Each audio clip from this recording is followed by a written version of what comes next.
गर्मी में गरीब बहू का जुगाड़ू ठंडा ससुराल। अरे तारा, इस गड्ढे में पानी क्यों भर रही हो? भैया ये भाभी का नया जुगाड़ है।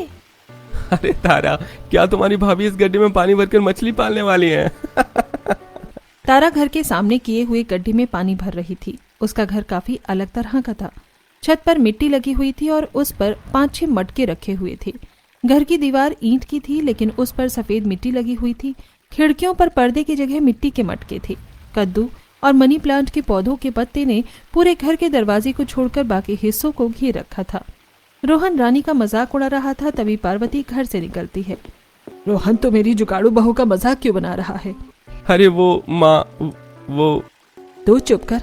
आज उसी के जुगाड़ की वजह से तो इतनी गर्मी में भी हमारे घर में इतनी ठंडक है।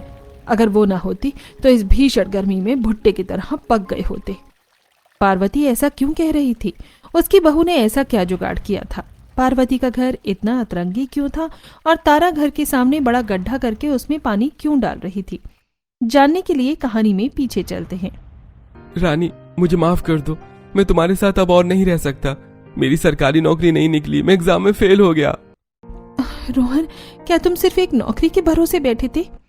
रानी और रोहन एक दूसरे को डेट कर रहे थे। रोहन एग्जाम में फेल हो गया था, इसीलिए वो रानी के कदमों पर बैठकर उससे ब्रेकअप कर रहा था और माफी मांग रहा था।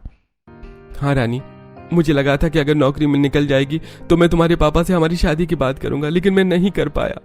रोहन, अगर मैं शादी करूंगी तो सिर्फ तुमसे करूंगी, वरना किसी से नहीं करूंगी। तुम समझने की कोशिश करो, मैं बहुत गरीब परिवार से हूँ। तुम कहाँ महलों की रहने वाली, इस गरीब की झोपड़ी में तुम नहीं रह पाओगी। वो सब मुझे नहीं पता। मुझे बस इतना पता है कि मैं तुमसे प्यार करती हूँ और अगर तुम साथ हो तो मैं कहीं भी रह लूंगी। रानी, तुम समझ क्यों नहीं रही हो? ये कोई रोमांटिक ड्रामा नहीं है, बल्कि असल जिंदगी है। यहाँ सिर्फ प्यार से जिंदगी नहीं चलती, और भी चीजें मायने रखती हैं।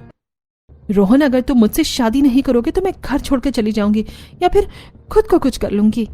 रोहन रानी की बात सुनकर डर जाता है और दोनों मंदिर में जाकर शादी कर लेते हैं और रानी के घर आते हैं।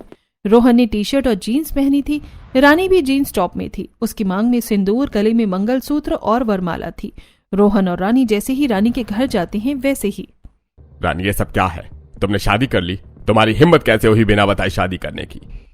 मैं रोहन से बहुत प्यार करती हूँ पापा, उसके बिना नहीं रह सकती। रानी के बिना बताए शादी कर लेने से राजेंद्र बहुत गुस्सा हो जाते हैं। वो अपने आदमियों को बोलकर रोहन को पिटवाने लगते हैं। तभी रानी बीच में आकर, पापा रुकिए, आपके आदमी जिसे बेरहमी से पीट रहे हैं वो मेरे पति हैं। अगर आप इन्हें पिटवाएंगे तो आप मेरा मरा मुंह देखेंगे। रानी, तुम इस गरीब फटीचर के लिए अपने पापा से ऐसी बातें कर रही हो, लेकिन मैं तुम्हें जानता हूँ। तुम इस लड़के के साथ 6 महीने भी नहीं रह पाओगी। तुम इसे जल्दी छोड़कर घर आ जाओगी। पापा, ऐसा कभी नहीं होगा। ऐसा जरूर होगा, मैं जानता हूँ अपनी बेटी को। तुमने तो असल जिंदगी देखी नहीं है। गरीबी क्या होती है ये तो तुम जानते भी नहीं हो। एसी के बिना तुम रह लोगी? हाँ पापा, मैं रह लूंगी। अब जहाँ मेरे पति रहेंगे वही मेरी दुनिया है। ये बातें सिर्फ फिल्मों में अच्छी लगती हैं। जब गर्मी में मिट्टी के चूल्हे में रोटियां सीखनी पड़ेंगी तब आटे दाल का भाव पता चलेगा तुम्हें। जाओ अपने पति के साथ, मैं भी देखता हूँ तुम इस गरीब की झोपड़ी में कैसे रहती हो। राजेंद्र गुस्से में रानी और रोहन को अपने घर से निकाल देता है। रोहन रानी को लेकर अपने घर आ जाता है। रोहन की भाभी काजल दरवाजा खोलती है। माँ जी, रोहन आ गए हैं और वो अपने साथ किसी को लेकर आए हैं। रोहन तो बिना बताए किसे घर ले आया? ये कहते हुए पार्वती दरवाजे पर आती है। रोहन, तूने शादी कर ली और हमें बताया भी नहीं। हमने तो तुझे शहर पढ़ने के लिए भेजा था, तूने ये क्या किया? माँ, मैं और रानी एक दूसरे को बहुत प्यार करते हैं। हम दोनों शादी करना चाहते थे, लेकिन रानी अमीर फैमिली से है। रानी के पिताजी तैयार नहीं थे, इसलिए हमें इस तरह से शादी करनी पड़ी। रोहन के परिवार वाले बहुत सीधे साधे लोग थे। रोहन के समझाने पर वो रानी को अपने घर की बहू स्वीकार कर लेते हैं। बेटा, अगर बहू अमीर घर से है तो वो हमारे गरीब घर में कैसे रहेगी? देख अभी से कैसे गर्मी से पसीने से तरबतर हो रही है। माँ जी, मैं इस घर में आराम से रह लूंगी, आप चिंता मत कीजिए। पार्वती रानी का गृह प्रवेश करवाती है। रानी कलश गिराकर घर के अंदर प्रवेश करती है। उफ, कितनी गर्मी लग रही है। ऐसा लग रहा है जैसे किसी ज्वालामुखी में आ गई हूँ। पंखा तो जैसे आग फेंक रहा है। रोहन का घर बहुत छोटा था।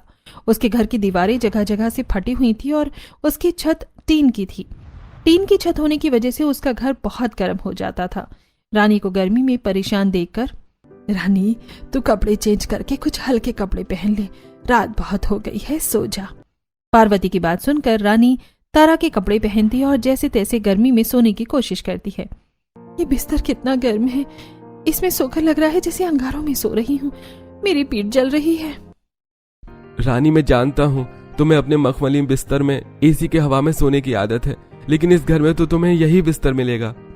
रोहन की बात सुनकर रानी शिकायत करना बंद कर देती है और जैसे तैसे सोने की कोशिश करती है। तभी एक मच्छर आकर उसे काट लेता है। एक तो ये गर्मी, ऊपर से ये मच्छर, दोनों ने जीना मुश्किल कर दिया है। रानी कभी गर्मी तो कभी मच्छर की वजह से परेशान होकर रात भर सोने की कोशिश में करवटें लेती रहती है। अगले दिन रानी की आंख देरी से खुलती है। वो फ्रेश होकर रसोई में जाती है। ये क्या जेठानी जी, आप चूल्हे पर खाना बना रही हैं? क्या हमारे घर में गैस नहीं है? नहीं रानी, गैस सिलेंडर बड़ा महंगा है। अभी देवर जी काम भी नहीं कर रहे हैं और मेरे पति की भी कमाई उतनी नहीं है कि गैस सिलेंडर लिया जा सके। अब तुम्हें भी चूल्हे पर खाना बनाने की आदत डाल लेनी चाहिए। आप सही कह रही हैं। एक काम करती हूँ, आज मैं चूल्हे पर नाश्ता बनाती हूँ, लेकिन मुझे तो चूल्हा जलाना ही नहीं आता। अरे तो क्या हुआ, नहीं आता तो आ जाएगा, मैंने लकड़ी सुलगा दी है, तुम इस पाइप से फूंक मारो। रानी चूल्हे में फूंक मारती है लेकिन चूल्हा नहीं जलता। पर चूल्हा जलाने की कोशिश में रानी गर्मी में पसीने से नहा लेती है। रानी बेटा, तुम चूल्हे में खाना क्यों बना रही हो? तुम्हें तो इन सब चीजों की आदत नहीं है। देखो, चूल्हे के सामने बैठने से तुम्हारा चेहरा टमाटर की तरह लाल हो गया है। चूल्हे की आग की तपिश तुम कैसे बर्दाश्त करोगी? इतना कहकर पार्वती बिस्तर के पास से एक हाथ का बुना हुआ पंखा लेकर आती है और उससे रानी को हवा करने लगती है। माँ जी, आप चिंता मत कीजिए, मैं ठीक हूँ। रानी अपनी साड़ी के पल्लू से बार बार पसीना पोंछते हुए जैसे तैसे जेठानी के साथ मिलकर सारा खाना बनवाती है। ये आलू भिंडी तो बड़ी कुरकुरी और अच्छी बनी है। पिताजी, आज आलू भिंडी देवरानी जी ने बनाई है। क्या बात है, मुझे तो लगा था हमारी छोटी बहू को खाना बनाना आता ही नहीं है, लेकिन वो तो बड़ा स्वादिष्ट खाना बनाती है। काजल और रानी सभी को खाना खिलाती हैं। खाना खाने के बाद रोहन आईने के सामने खड़ा होकर अपना टाई पहनने लगता है। तभी रानी उसके पास आती है और उसे टाई पहनाने लगती है। आपने कुछ सोचा आगे क्या करना है? हाँ, मैंने अपने दोस्त से बात की है। उसने मुझे एक डेटा एंट्री जॉब के बारे में बताया है। वहाँ 9 घंटा काम करना पड़ेगा और 10,000 सैलरी है। आज मैं वहीं काम करने जा रहा हूँ। टाई पहनकर रोहन काम पर चला जाता है। रानी घर के छोटे मोटे काम करने लगती है। देखते ही देखते दोपहर हो जाती है। पार्वती खाना खाकर सोने की कोशिश करती है। जमीन पर बैठूं तो जमीन तंदूर की तरह जल रहा है, खटिया पर लेटूं तो खटिया जल रही है। आखिर मैं करूं तो क्या करूं? पार्वती ये सब सोचती है कि तभी उसे पड़ोस वाली शांति का ख्याल आता है। तुम लोग घर का काम करो, मैं शांति से मिलकर आती हूँ। इतना कहकर पार्वती जल्दबाजी में शांति से मिलने के लिए उसके घर चली जाती है। शांति के घर में एसी था। अरे पार्वती, तो आ गई? मुझे लगा तेरे घर में नई बहू आया है, तो आज शायद मेरे घर नहीं आएगी। शांति, तुझे तो पता है मेरा घर कितना गर्म हो जाता है। दोपहर के वक्त तो घर पर रहना बहुत मुश्किल होता है और कई दिनों से मैं तुझसे मिली भी नहीं थी, तो सोचा तुझसे मिलने चली आऊं। हाँ, माँ भी ऐसी ही हवा में सुस्ता ही रही थी। शांति और पार्वती दोनों एसी की हवा खाते हैं, बातें करती हैं। तभी कोमल, मम्मी जी, आपने फिर एसी चालू कर दिया। राकेश जी ने आपसे कहा था ना कि इस बार इलेक्ट्रिसिटी बिल बहुत ज्यादा आया है, लेकिन आप अपने गरीब भिखारी दोस्तों के लिए एसी चला रही हैं। बाहो, या तो कैसी बातें कर रही हैं? पार्वती हमारी पड़ोसी है। पड़ोसी है तो क्या हुआ माँ जी, आप इन्हें सर पर बिठा लेंगी। आपको तो इन्हें जमीन पर बिठाना चाहिए था। इन लोगों की सही जगह वही है। आप मेरे पीहर से आए सोफे पर इन्हें क्यों बैठा रही हैं? शांति की बहू कोमल पार्वती के उसके घर जाने पर काफी खाली कोटी सुनाती है। शांति का भी उसके घर पर ज्यादा कोई बस चलता नहीं था, इसलिए वो भी अपनी बहू को कुछ कह नहीं पाती और उदास होकर पार्वती भी घर आ जाती है। घर पर रानी सबके लिए कच्चे आम की कैरियां काट रही थी। माँ जी, आपकी कैरी में तीखा मसाला डालूंगी या नॉर्मल मसाला रानी आम चाट बनाने के लिए पार्वती से पूछती है, लेकिन पार्वती रानी की बात पर ध्यान नहीं देती। क्या बात है माँ जी, परेशान लग रही हैं? अभी तो आप अपने दोस्त से मिलने गई थी, इतने में क्या हो गया? जरूर शांति चाची को बहू कोमल ने कुछ कहा है। मैंने तो कितनी बार माँ जी को समझाया है कि उनके घर में ना जाए, लेकिन वो मेरी बात सुनती ही नहीं और बेचारी कर भी क्या सकती है, हमारा घर इतना गर्म जो है। रानी आम का चाट बनाकर पार्वती के लिए लेकर जाती है। माँ जी, अगर किसी जगह पर हमारी इज्जत नहीं होती तो हमें वहां नहीं जाना चाहिए। मैं जानती हूँ बेटा, लेकिन कभी कभी परेशान हो जाती हूँ इस उमस और गर्मी से। इस घर में दम घुटने लगता है। पार्वती पहले से ही बहुत उदास थी, इसीलिए रानी उन्हें कुछ समझाती नहीं है। रात को जब रोहन घर आता है तो रानी उसे सारी बात बताती है। रानी, इसे कहते हैं गरीबों की जिंदगी। मुझे पता है ऐसी जिंदगी तुमने कभी नहीं देखी है। भगवान उनको ठंडक देता है जिनकी जेब गर्म होती है, वरना जहां अमीरों के लिए गर्मी सिर्फ मौसम है, वहीं गरीबों के लिए किसी सजा से कम नहीं है। रानी रोहन से कुछ कहती नहीं है और दोनों चुपचाप सो जाते हैं। अगली सुबह, रानी उठो, हमें पानी लेने जाना है। कब तक सोती रहोगी? सोने दीजिए ना भाभी, रात भर उमस, गर्मी और पसीने में बिल्कुल भी नींद नहीं आई। आधी रात तो करवट बदलने में ही बीत गई। रानी मैं समझ सकती हूँ, लेकिन पीने का पानी 1 किलोमीटर दूर से लाना पड़ता है। अगर हम लोग अभी नहीं निकले तो बाद में पानी लाने में तुम्हारी हालत खराब हो जाएगी। उठो और चलो, फिर हमें खाना भी तो बनाना है। काजल रानी को बड़ी मुश्किल से उठाकर अपने साथ पानी भरने के लिए लेकर जाती है। रास्ते में कड़ी धूप चमक रही थी, पेड़ के पत्ते हिल भी नहीं रहे थे। काजल और रानी के माथे से पसीना टपक रहा था। भाभी, आपने तो कहा था कि अभी पानी लाने जाने पर गर्मी नहीं लगेगी, तो ये सब क्या है? और हमारे इतने बड़े गांव में पीने का पानी भरने के लिए 2-3 नल नहीं है। हाँ, हमारे गांव में एक भी नल नहीं है। पहले एक नल था, लेकिन वो खराब हो गया। हमने म्यूनिसिपैलिटी में बात की, लेकिन किसी ने हमारी बात नहीं सुनी। क्या आप लोगों को रोज इतनी दूर चलकर पानी भरने जाना पड़ता है? हाँ, ये पानी लाना तो रोज का काम है। बेचारे गांव वाले इतनी दूर गर्मी में पानी लेने के लिए जाते हैं। मेरे पापा एक बार अगर पार्टी से बात करते तो यहाँ नल लग जाता, पर मैं तो उनसे बात भी नहीं कर सकती। ये सब सोचते हुए रानी काजल के साथ नल के पास पहुंच जाती है। वहां पहले से ही कुछ औरतें थीं और सभी पसीने से तरबतर हो रही थी। ये धूप इतनी तेज है कि यहाँ खड़े रहने में मेरा पूरा चेहरा जल रहा है। भाभी, पेड़ की छांव में खड़े होते हैं ना, जब हमारी बारी आएगी तो पानी भर लेंगे। अच्छा ठीक है। रानी और काजल दोनों पेड़ के नीचे खड़ी हो जाती हैं और थोड़ी देर इंतजार करने के बाद पानी भरकर घर आ जाती हैं। दोपहर में जब सभी खाना खाने के लिए बैठते हैं तब लखन पानी पीते हुए, बहू, इतना खौलता पानी क्यों दे दिया है? अरे इतना गर्म पानी तो गले से नीचे उतर ही नहीं रहा है। माँ, मैं पानी नहीं पीऊंगा, पानी बहुत ज्यादा गर्म है। सुबह का लाया पानी अगर गर्म हो जाता है तो बताओ, क्या इसमें मेरी गलती है? नहीं भाभी, इसमें आपकी कोई गलती नहीं है। हमें प्लास्टिक के बाल्टी में पानी रखना ही नहीं चाहिए। एक तो हमारा घर इतना गर्म है, ऊपर से प्लास्टिक की बाल्टी में पानी रखने की वजह से पानी गर्म हो जाता है। हमें घड़ा में पानी रखना चाहिए। रानी, पहले हम लोग घड़े में ही पानी रखती थी, लेकिन हमारे घर की गर्मी के सामने घड़ा भी काम नहीं आता। काजल के समझाने पर रानी चुप हो जाती है। फिर सभी लोग खाना खाते हैं और उसके बाद रानी बर्तन धोने के लिए आंगन में जाती है। वो आंगन में लगे हाथ कल की बाल्टी में पानी भरकर बर्तन धो रही थी। इतनी गर्मी में बर्तन धोने में तो हालत खराब हो रही है, लेकिन अभी बर्तन साफ नहीं करूंगी तो शाम का खाना कैसे बनेगा? रानी ये सब सोचकर बर्तन धोकर जैसे ही घर जाती है तभी उसे कुछ ठंडा का एहसास होता है। पानी गिरने की वजह से मिट्टी भीग गई थी और वो काफी ठंडी थी। मिल गया जुगाड़। रानी घर के अंदर आती है। भाभी, मुझे ठंडा करने का जुगाड़ मिल गया है।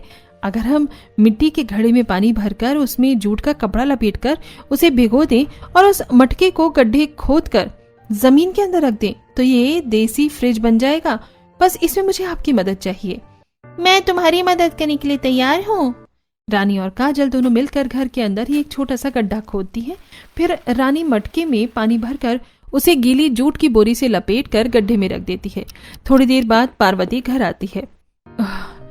बहुत थोड़ा पानी पीने के लिए दो, घर के बाहर तो लू चल रही है। इतनी गर्मी में सब्जी लाने में मेरी हालत खराब हो गई। ला रही हूँ माँ जी। अभी फिर से वो गर्म पानी पीने का मन तो नहीं कर रहा, लेकिन प्यास बुझानी है तो पीना ही पड़ेगा। रानी पार्वती को पानी का गिलास लाकर देती है। पार्वती उदास होकर पानी का गिलास लेती है और जैसे ही वो पानी पीती है उसका चेहरा खुशी से खिल उठता है। उसकी सारी गर्मी की थकान दूर हो जाती है। बहू, क्या तुम लोगों ने पड़ोसी से मांगकर पानी में बर्फ डाला है? नहीं माँ जी, ये हमारे घड़े का पानी है। मैं पानी को ठंडा करने के लिए एक जुगाड़ लगाया था। वाह बहू, क्या दिमाग लगाया है तुमने। इतना ठंडा पानी पीकर तो दिल खुश हो गया। अगर पूरी गर्मी ऐसा ही ठंडा पानी मिल जाए तो फिर मजा ही आ जाए। पार्वती की बात सुनकर दोनों बहू खुश हो जाती हैं और फिर दोनों अपनी मटके का ठंडा ठंडा पानी पेट भर कर पीती हैं। ऐसे ही दिन गुजरते हैं। गर्मी का कहर गरीब परिवार पर और ज्यादा पड़ता है। रानी का घर दिन में तो भट्टी की तरह जलता ही था, लेकिन रात में भी उसे गरम गरम लहर निकलती थी। इस गर्मी के दिन तो जैसे तैसे कट जाता है, लेकिन रात में नींद नहीं आती है। खिड़की खुली है लेकिन हवा भी नहीं चल रही है। इसीलिए तो रानी मैंने तुम्हें समझाया था, मेरी जिंदगी बहुत मुश्किल है, लेकिन तुमने मेरी बात नहीं सुनी। रानी को नींद आ जाए इसलिए रोहन काफी देर तक रानी को हाथ पंखा से हवा करता है, लेकिन रानी को बहुत गर्मी लग रही थी इसलिए वो सो नहीं पाती और अगली सुबह उसकी आंखों के नीचे डार्क सर्कल्स हो जाते हैं। रानी खुद को आईने में देखती है। रानी, तुमने अपनी क्या हालत बना ली है। तुम्हारा चेहरा मुरझा गया है। कहाँ तुम मॉडल जैसे दिखने वाली लड़की मेरी वजह से इतनी तकलीफ झेल रही हो। मुझे माफ कर देना, मैं तुम्हारे लिए कुछ नहीं कर पा रहा हूँ। आप ऐसे परेशान मत होइए, इसमें आपकी कोई गलती नहीं है। आप तो नौकरी कर रही हैं, आप देखना धीरे धीरे सब कुछ ठीक हो जाएगा। रानी रोहन को समझाती है। उसके समझाने पर रोहन शांत होता है और तैयार होकर अपने ऑफिस चला जाता है। काजल अपने हाथों में जूट की बोरियां लेकर बाहर जा रही थी। भाभी, आप इन बोरियों को कहाँ लेकर जा रही हैं? मैं तो ऐसे बनियों को वापस देने जा रही हूँ, उसके बदले में वो 10 रुपए दे देगा। भाभी, ये बोरियां तो आप मुझे दे दीजिए। तुम इन बोरियों का क्या करोगी? भाभी, इससे मैं हमारे घर को ठंडा करूंगी। रानी काजल से जूट की बोरियां लेती है, फिर उसे भिगाकर सीढ़ी से चढ़कर टीन के छत के ऊपर फैला देती है। जूट की बोरियां भीगी होने की वजह से छत को ठंडा कर देती हैं, जिसकी वजह से घर ठंडा हो जाता है। रानी, फालतू चीज से तुमने क्या जुगाड़ लगाए हैं? हमारा घर तो ठंडा हो गया। गर्मी कम लगने की वजह से सभी बहुत खुश थे। दोनों देवरानी जिठानी अपने ठंडे घर में खाना बनाती हैं और खाना बनाने के बाद सभी खाना खाकर दोपहर को आराम से सो जाते हैं। सोकर उठने के बाद, जब से गर्मियों का मौसम शुरू हुआ है तब से ये पहली बार है जब मैं आज दोपहर में सोई हूँ। घर गर्म होने की वजह से दोपहर में नींद ही नहीं आती थी। थैंक यू भाभी, इतना अच्छा जुगाड़ करने के लिए। तारा की ये बात सुनकर रानी मुस्कुरा देती है। शाम को भी जब रोहन और विकास घर आते हैं तो काजल उन्हें ठंडा पानी देती है। इसे कहते हैं जिंदगी। काम से थक कर आने के बाद अगर घर ठंडा मिल जाए और ऊपर से ठंडा पानी पीने के लिए मिल जाए तो सारी थकान एकदम से दूर हो जाती है। रानी ने जुगाड़ लगाकर घर और पानी ठंडा किया है। काजल की ये बात सुनकर रोहन रानी को देखकर मुस्कुरा देता है और रानी भी रोहन को मुस्कुराते हुए देखकर खुश हो जाती है। रात में सभी लोग खाना खाते हैं। तब, काजल, तुमने कितनी गरम रोटियां बनाई हैं। इतनी गर्मी में कोई गरम रोटी खाता है क्या? और अचानक घर इतना गरम कैसे हो गया? पहले तो ये ठंडा था। एक तो मैं चूल्हे पर बैठकर आप लोगों को गरम गरम रोटियां बनाकर खिला रही हूँ और आप मुझ पर ही भड़क रहे हैं। झूठ की बोरियां शायद सूख गई होंगी इसलिए गर्मी लग रही है। मुझे बहुत गर्मी लग रही है और इतना मसालेदार खाना खाने का मन नहीं कर रहा है। तुम मुझे दही दे दो, मैं दही रोटी खा लूंगा। बेटा, एक तो इतनी गर्मी है, ऊपर से तू अपना पारा क्यों हाई कर रहा है? इससे तुझे और गर्मी लगेगी। पार्वती के समझाने पर विकास शांत होता है और चुपचाप खाना खाता है। खाना खाने के बाद सभी सोने के लिए चले जाते हैं तो गर्मी की वजह से किसी को नींद नहीं आती है। अगली सुबह जब काजल और रानी पानी भरने के लिए जाती हैं तभी काजल को चक्कर आने लगता है। भाभी, आप ठीक तो है ना? रानी, मैं तो ठीक हूँ, लेकिन वो कल रात बहुत ज्यादा गर्मी थी और आज सुबह सुबह गर्मी है ना, इसलिए शायद चक्कर आ गया होगा। भाभी, आप घास पर बैठिए, आपको आराम मिलेगा। काजल घास पर थोड़ी देर बैठती है तो उसे अच्छा लगता है। काजल के साथ रानी भी घास में बैठ जाती है। घास में बैठकर रानी को आइडिया आता है। भाभी, ये घास कितनी ठंडी है, अगर हम लोग इससे चटाई बना लें तो हमें रात में गर्म बिस्तर में सोना नहीं पड़ेगा। आइडिया तो तुम्हारा बहुत अच्छा है। कुछ देर घास में बैठकर ही मेरी तबीयत ठीक हो गई, लेकिन हम लोग घास को लेकर घर कैसे जाएंगे? हमारे पास तो कोई चीज भी नहीं है जिसमें हम घास रख सके। रानी और काजल यहाँ वहां देखती हैं तो उन्हें पास में कुछ प्लास्टिक फेंके हुए मिलते हैं। लोग यहाँ वहां प्लास्टिक फेंक देते हैं, लेकिन आज यही प्लास्टिक हमारे बहुत काम आने वाली है। रानी और काजल दोनों प्लास्टिक उठाती हैं और प्लास्टिक में ढेर सारा घास भर देती हैं। घास बढ़ाने के बाद दोनों पानी भरती हैं और फिर अपने घर आ जाती हैं। तुम दोनों अभी तक तो पानी लेकर आई हो, आराम करने की जगह घास के साथ क्या कर रही हो बरामदे में बैठकर? माँ जी, हम लोग घास की चटाई बना रहे हैं। घास बहुत ठंडी होती है, अगर हम लोग रात में इनकी चटाई पर सोएंगे तो हमें ज्यादा गर्मी नहीं लगेगी। ऐसी बात है तो मैं भी तुम्हारी मदद करती हूँ। तीनों सास बहू मिलकर घास की चटाई बनाती हैं। इसी वजह से घंटों का काम मिनटों में हो जाता है और बहुत अच्छी घास की चटाई बन जाती है। ये घास की चटाई तो काफी ठंडी है, इस पर हम लोग आराम से सो पाएंगे।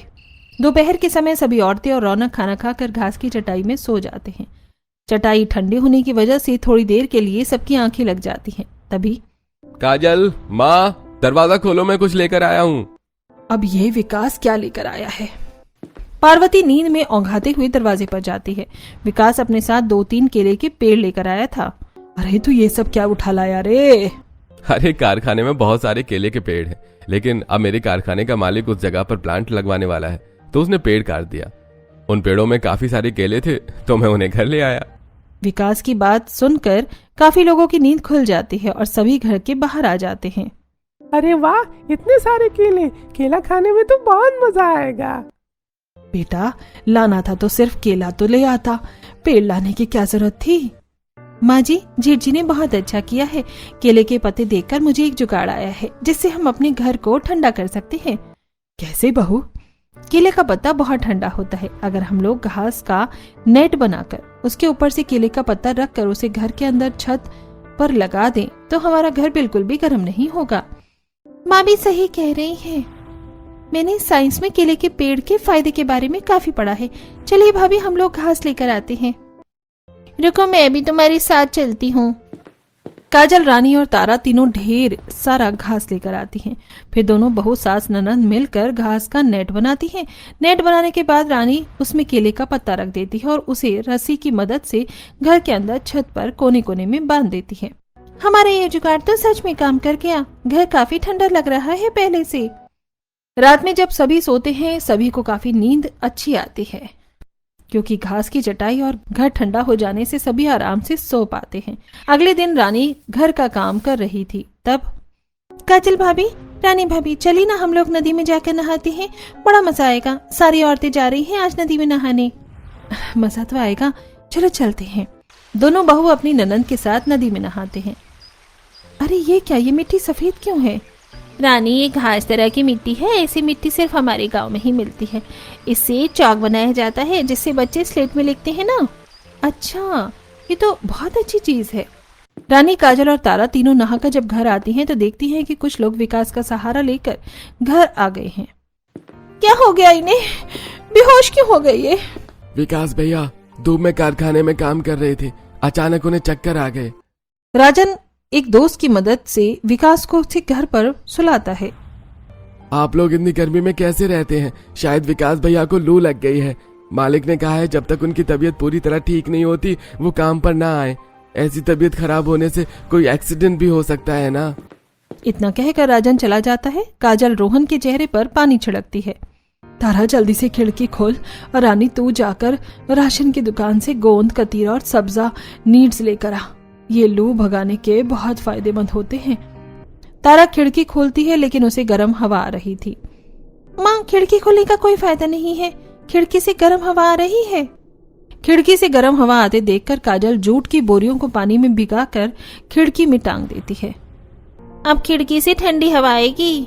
रानी पार्वती से पैसे लेकर राशन की दुकान पर जाकर गोंद, कतीरा और सब्जा सीड्स लेती है। जूट की बोरियां तो जल्दी सूख जाएंगी। खिड़की से गर्म हवा रोकने के लिए ऐसा कोई और जुगाड़ लगाना पड़ेगा। ये सब सोचते हुए रानी आ रही थी। तभी उसकी नजर उसके पड़ोस में रहने वाली औरत पर जाती है। ये मिट्टी के मटके से खिड़की क्रॉस वेंटिलेशन बना सकती हूँ। रानी अपने पड़ोसी के पास जाती है। चाची, क्या आप मुझे कुछ टूटे हुए मटके दे सकती हैं? हाँ बेटा, वहाँ टूटे हुए मटके रखे हैं, तुझे जितने मटके चाहिए तू ले जा। वैसे भी तू पार्वती की बहू है, उसकी बहू तो मतलब मेरी बहू। रानी अपने साथ 5-6 मिट्टी के मटके लेकर आ जाती है। बहू, मैंने तुझे सामान लाने के लिए भेजा था और तुम ये मटके क्यों लेकर आई हो? माँ जी, खिड़की से गर्म हवा रोकने के लिए ये मटके लेकर आई हूँ। रानी गोंद, कतीरा और सब्जा सीड्स को काजल को देती है। काजल उसमें शरबत बनाकर विकास को पिलाता है। वहीं रानी छेनी, हथौड़ी लेकर खिड़की को किनारे किनारे से तोड़ती हैं। फिर मिट्टी के मटके के पीछे वाले हिस्सों को तोड़कर उसके ऊपर एक खिड़की पर लगा देती हैं। वो मटके के मुंह को अंदर और नोच वाले हिस्से को बाहर दिखाती हैं और मटका के बीच में मिट्टी भर देती हैं। भाभी ये मिट्टी कहाँ से आई? ये मिट्टी तो मैं विमला चाची के घर से लाई हूँ, पर हमारी नदी की ही मिट्टी है। रानी मिट्टी लगाकर अच्छे से खिड़की में मटका फिट कर देती है। रानी जैसे ही खिड़की के पास से हटती है, खिड़की से ठंडी ठंडी हवा आने लगती है। खिड़की से इतनी ठंडी हवा आ रही है, बस अब किसी तरह अगर हमारा घर ठंडा हो जाए तो हमारी सारी मुसीबतें दूर हो जाएंगी। रानी भाभी, मैंने सुना है सफेद मिट्टी बहुत ठंडी होती है।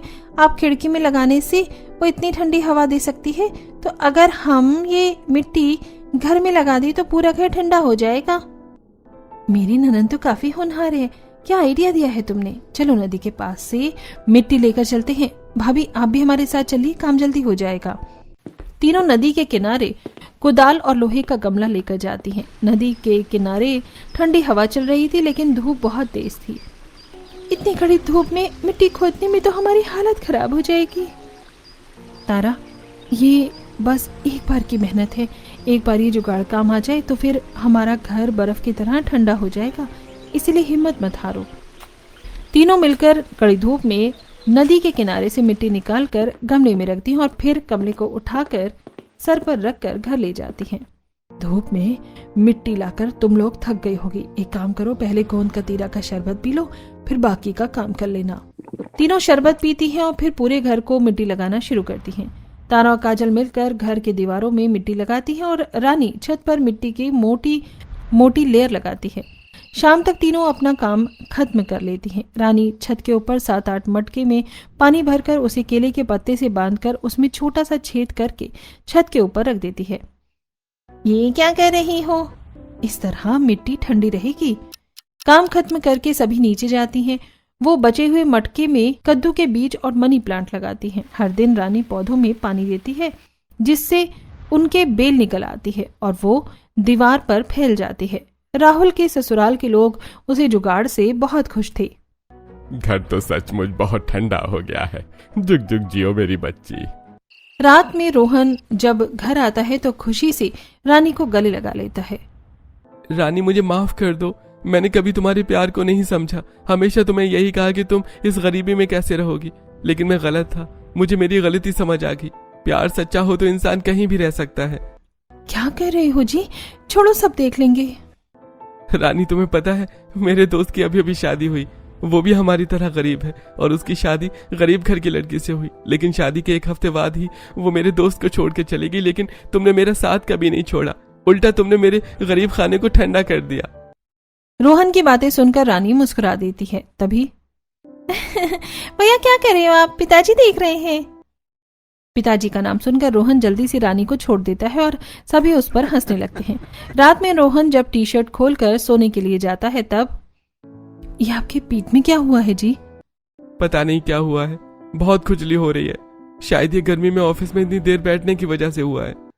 इतना कहकर रोहन सो जाता है। अगली सुबह रानी जल्दी उठकर बाहर से नीम का पत्ता तोड़कर लाती है और फिर उसे पीसकर रोहन की पीठ पर लगाती है, जिससे उसे आराम मिलता है। रोहन थोड़ी देर बाद ऑफिस चला जाता है। दोपहर में तारा रौनक को जबरदस्ती हाथ पकड़कर उसे बाहर ले जाती है। रौनक, अब बहुत हो गया, अब नहा लो। मैं नहीं नहाऊंगा, पानी गर्म है। तारा, रौनक को नदी ले जाकर वहां नहला दो। भाभी, नदी किनारे बच्चों को तो ले जाना ठीक नहीं है और रौनक तो बहुत शरारती है। ऐसा है तो हमें रौनक के लिए घर पर ही नहाने का जुगाड़ करना पड़ेगा। मैं और जेठानी जी यहाँ गड्ढा खोदकर और तुम्हें पानी डालना है इसमें। रानी और काजल मिलकर घर के आंगन में साइड में गड्ढा खोदती हैं और तारा उसी में पानी डालती है। तभी रोहन आज ऑफिस से जल्दी घर आ जाता है और रानी का मजाक उड़ाता है। अरे तारा, इस गड्ढे में पानी क्यों भर रही हो? भैया, ये भाभी का नया जुगाड़ है। तारा, क्या तुम्हारी भाभी इस गड्ढे में पानी भरकर मछली पालने वाली है? तू चुप कर। आज उसी के जुगाड़ की वजह से तो इतनी गर्मी में भी हमारे घर में इतनी ठंडक है। अगर वो ना होती तो इस भीषण गर्मी में भुट्टे की तरह पक गए होते हम। सॉरी माँ, मुझे माफ कर दो। मैं आपकी बहू का मजाक नहीं उड़ाऊंगा। रोहन फ्रेश होने के लिए घर में जाता है और काजल, तारा, रानी और रौनक अपने देसी स्विमिंग पूल में नहाते हैं। नहाने के बाद जब रानी घर के अंदर जाती है तब घर तो फिर गर्म हो गया। बहू, जब तक घर में चूल्हा जलेगा तब तक घर गर्म रहेगा। अगर तुम्हें घर ठंडा करना है तो तुम्हें चूल्हे का कुछ करना पड़ेगा। रानी चूल्हे के बारे में सोचती है। ऐसे ही 1-2 दिन गुजरते हैं। एक दिन रानी कबाड़ की दुकान से पाइप लेकर आती है और चूल्हे की साइड वाली दीवार में छेद करके उसमें पाइप लगा देती है, जिससे चूल्हे से निकलने वाला सारा धुआं घर के बाहर चला जाता है। रानी का घर पूरी तरह से ठंडा हो चुका था। लेकिन बहू, एक निवाला और खा ले। अरे माँ जी, नहीं, पेट भर गया। रानी बेटा। अपने पापा की आवाज सुनकर जल्दी से वो बाहर आ जाती है। पापा, अंदर आइए ना। रानी अपनी मम्मी पापा को लेकर घर के अंदर आती है। रानी का ठंडा ठंडा ससुराल देखकर उसके घर वाले चौंक जाते हैं। रानी उन्हें ठंडा शरबत लाकर देती है। बेटा, तुम्हारे पापा को तुम्हारी बहुत याद आ रही थी, इसलिए मैं उन्हें लेकर आ गई हूँ। बेटा, मैंने तो सोचा था कि तुम गर्मी में पता नहीं कैसे जी रही होगी, लेकिन तुम्हारा घर तो ठंडा है। समधी जी, ये सब आपकी बेटी ने ही किया है। उसने अपने जुगाड़ से हमारी मिट्टी जैसे गर्म घर को अपना ठंडा ससुराल बनाया है। आपकी बेटी बहुत अच्छी है। मुझे माफ करना रानी, मैं तुम्हें समझने में गलती कर दी। मुझे लगा था कि तुम रोहन के साथ नहीं रह पाओगी, लेकिन तुमने मुझे गलत साबित कर दिया। तुमने सही कहा था, प्यार सच्चा हो तो सब कुछ मुमकिन है। मुझे तुम पर नाज है बेटी। राजेंद्र की बात सुनकर रानी बहुत खुश होती है और अपने पिता को गले लगा लेती है। रानी के पिता उससे मिलने के बाद अपने घर चले जाते हैं और रानी अपनी ठंडी ससुराल में खुशी से रहती है।